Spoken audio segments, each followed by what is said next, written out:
ব্যানার্জিকে একদিন নবান্ন থেকে তাড়িয়ে দেওয়া হবে আমরা জানতাম, কিন্তু বিশ্বাস করুন জীবনে কল্পনা করতে পারিনি মমতা বন্দ্যোপাধ্যায়কে একদিন তৃণমূল কংগ্রেস থেকেও তাড়িয়ে দেওয়া হবে।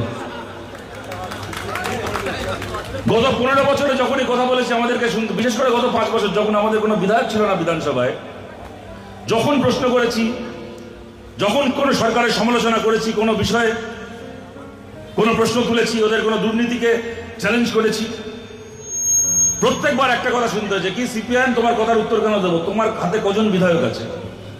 তোমার হাতে কজন বিধায়ক আছে যে তোমার কথার উত্তর দেবো? আজকে মমতা ব্যানার্জি আমরা আপনাকে জিজ্ঞেস করছি, আপনার হাতে এখন কজন বিধায়ক আছে? আপনার হাতে এখন কজন এমপি আছে?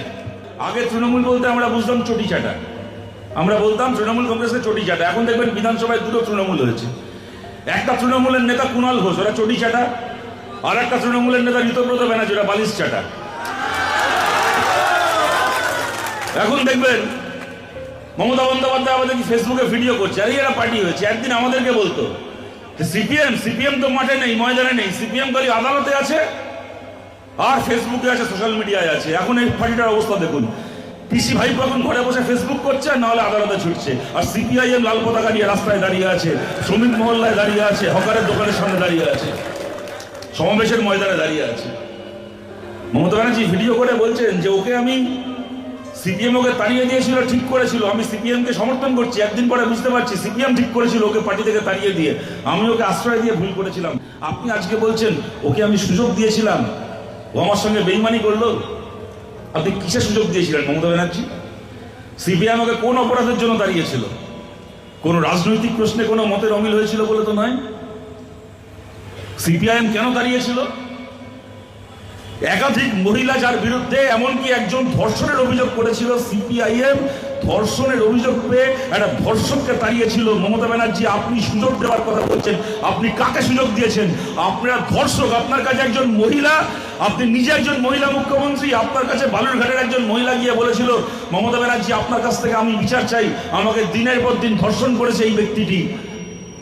একজন মহিলা ধর্ষিতা হয়ে আপনার কাছে বিচার চেয়েছিল, আপনি তাকে বিচার দেননি, আপনি ধর্ষককে আপনার দলে আশ্রয় দিয়েছিলেন। আর তারপরে যখন আর্জি করার আন্দোলন চলছে, ধর্ষকদের শাস্তি পেয়ে গোটা বাংলা উত্তাল, আপনার নিজের দলের এমপি জহর সরকার তিনি বললেন যে না, এরকম অবস্থায় আজকে আমার নিজের পরিবার আছে, আমার নিজের ঘরে মহিলারা রয়েছে, আমার স্ত্রী আছে, আমার সন্তান রয়েছে, এই পার্টিকে সবাই ধর্ষকদের পার্টি বলছে, গোটা বাংলা এখন আর্জি করেন বিচার চাইছে।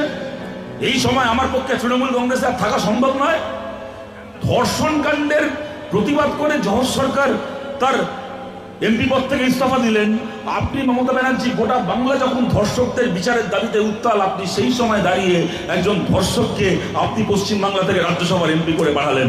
এই হচ্ছেন আপনি মমতা ব্যানার্জি। চিত্রা জুয়েলার্স, HUID হলমার্কযুক্ত খাঁটি সোনার গহনা মানেই মশাটের চিত্রা জুয়েলার্স। মজুরি 7% থেকে শুরু। চিত্রা এপিক সিলভার, চণ্ডীতলা থানা এলাকার একমাত্র এক্সক্লুসিভ সিলভার শোরুম। মনের মতন গয়না মানে চিত্রা জুয়েলার্স, মনের মতন গয়না মানে চিত্রা জুয়েলার্স।